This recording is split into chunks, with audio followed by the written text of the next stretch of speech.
पौराणिक योद्धा मथुसाला ने एक तलवार से देवत्व प्राप्त किया। उसने पागलपन से भरे मनुष्यों के हाथों से पत्थर में कैद देवदूत को बचाया। तब से ये जली हुई भूमि निषिद्ध क्षेत्र बन गई। जो भी मनुष्य इस भूमि पर कदम रखता है उसे मृत्यु का सामना करना पड़ता है। लेकिन पीछे से दुष्टों को तलवार लहराते देख अपने परिवार की सुरक्षा के लिए नूह को जोखिम उठाकर अंदर जाना पड़ा। पीछे के अधिकांश पीछा करने वाले खतरनाक स्थिति देखकर रुक गए, लेकिन कुछ हठी दुष्टों ने चेतावनी को नजरअंदाज कर पीछा किया। दुश्मन को और करीब आते देख नूह ने अपने परिवार को बड़े बेटे को सौंप दिया और स्वयं उनके लिए समय हासिल करने के लिए रुक गया। अचानक आए पीछा करने वाले रुक गए और भाग खड़े हुए। जब नूह बेहोशी से जागा तो उसने पाया कि उसका पूरा परिवार एक परित्यक्त खदान में बंद है और चारों ओर मनुष्यों के दर्द को महसूस करने वाले रक्षक भरे हुए थे। वे सभी कभी ईडन गार्डन के शुद्ध और निष्कलंक देवदूत थे। मनुष्यों की मदद के लिए इस उजाड़ भूमि में जीवन और प्रजन के लिए सृष्टिकर्ता की इच्छा के विरुद्ध पृथ्वी पर उतरे। भले ही चट्टानों और मिट्टी ने उनके भीतर की चमक को बांध लिया, बदले हुए रूप के देवदूतों ने फिर भी ज्ञान को पूरी तरह से मनुष्यों को सौंप दिया और उनकी मदद से एक शक्तिशाली औद्योगिक सभ्यता बनाई। लेकिन मनुष्यों ने कृतज्ञता दिखाई और उन्हें पूरी तरह नष्ट करने की कोशिश की। सौभाग्य से संकट के समय मथुसाला नामक एक योद्धा ने उनकी मदद की। कुछ बचे हुए पत्थर के लोग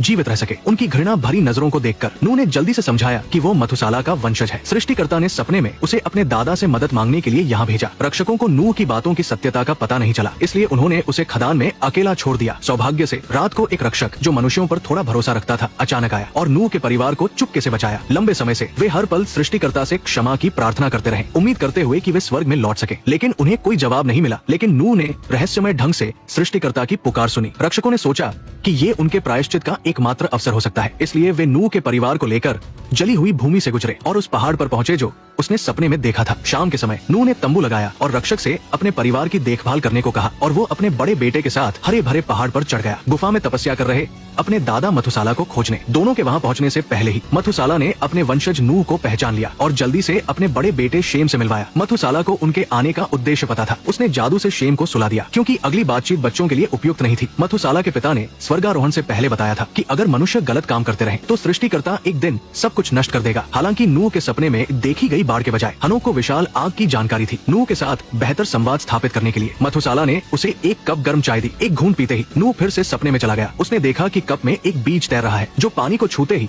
एक विशाल नाव में बदल गया। दुनिया के सभी जीव जंतु पुकारे जाएंगे। एक नर और एक मादा नाव पर चढ़कर जीवन की चिंगारी को बचाएंगे। केवल मनुष्य बाढ़ में डूब जाएंगे और अंततः विलुप्त हो जाएंगे। नूह सपने से जाग गया। उसे अचानक सृष्टिकर्ता का इरादा समझ में आया। मैं विनाश का प्रतीक हूँ और पानी विकास का प्रतीक है। लगता है सृष्टिकर्ता बाढ़ के माध्यम से दुनिया के अच्छे और बुरे को अलग करना चाहता है। अच्छाई ऊपर उठेगी, बुराई नीचे डूब जाएगी। ये आपदा सब कुछ नष्ट कर देगी और एक नया क्रम स्थापित करेगी। मथुसाला ने नूह के सपने को सुना और जाने से पहले उसे ईडन गार्डन से लाया गया एक बीज दिया। नूह ने इसे अनमोल समझा। उसी रात उसने बीज को जली हुई भूमि में बो दिया। अगली सुबह वो शोर से जाग गया। वो रक्षक जो नूह के परिवार की मदद कर रहा था उसे अन्य देवदूतों ने गद्दार समझकर